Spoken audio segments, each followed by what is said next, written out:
Hello everyone! Tara guys, bala tayo ng pinya guys. Ayan guys, una guys, tatanggalin lang natin yung pinakaulo niya guys, yung parang may dahon guys. Yun yung parang corona niya guys. Yan.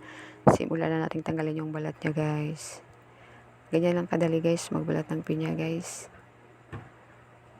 Ayan. Ganyan lang siya guys. Hiwa-hiwain lang natin yung gilid hanggang sa matapos yan guys. Ayan, alam nyo ba guys, sa probinsya guys, napaka ganda doon guys. Kasi yung mga prutas libre lang, tulad ng pinya guys. Kasi yung tatay ko guys, napakasipag magtanim ng mga prutas guys.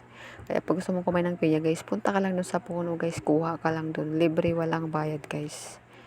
So ayan guys, tapos na natin balatan guys. Ngayon naman guys, ang gagawin naman natin ay tatanggalin natin ng mga mata niya guys. Kasi pag hindi yan tinatanggal guys, makakati yan. Kaya dapat talaga tinatanggal. Dalawang proseso guys ang pagtanggal ng mata. Una, pwedeng hinihiwa-hiwa lang siya guys. Wala dyan guys. So ayan, side by side guys, hinihiwa lang siya ng ganyan. Ayan, hanggang sa matapos lahat yan guys, matanggal lahat ng mata niya. Ang pangalawang proseso naman guys ay yung parang dinudukot siya guys. Kaso nga lang guys, may katagalan lang yung proseso na yun guys. Yan ang pinakamadaling proseso guys.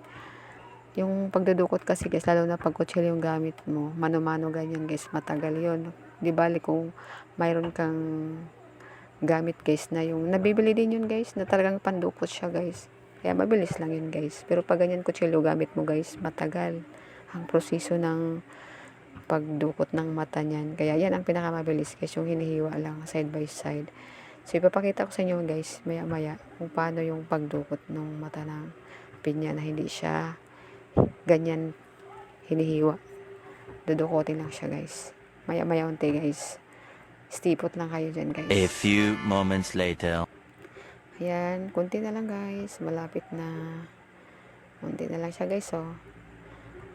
Yan, napaka-juicy niyan guys, oh. Kahit hinihiwa pa lang dyan guys, may mga mga juice na natatapon. Ayan na guys, oh. Yung sinasabi ko sa inyo na dinudukot. Ayan. Ganyan lang siya guys. Na dinudukot yung mata niya. Pero yun nga guys, matagal yan. Kaysa dun sa hinihiwa lang guys. So, ayan guys, malapit na matapos. Ayan. Tapos na guys, hiwain na naman natin guys. Gusto ko yung ganyang klaseng hiwa guys, yung pabilog lang. Kasi mas madali siyang kagatin guys, kainin. Kaysa yung pahaba na pagkahiwa guys. Ayan, mas madali siyang isubo. Ayan, masarap yan guys. Lalo na pag may asin guys. Sausaw siya sa asin. Napakasarap niyan. Naglalaway na ako guys. Ayan guys, tapos na. Thank you for watching. Bye bye.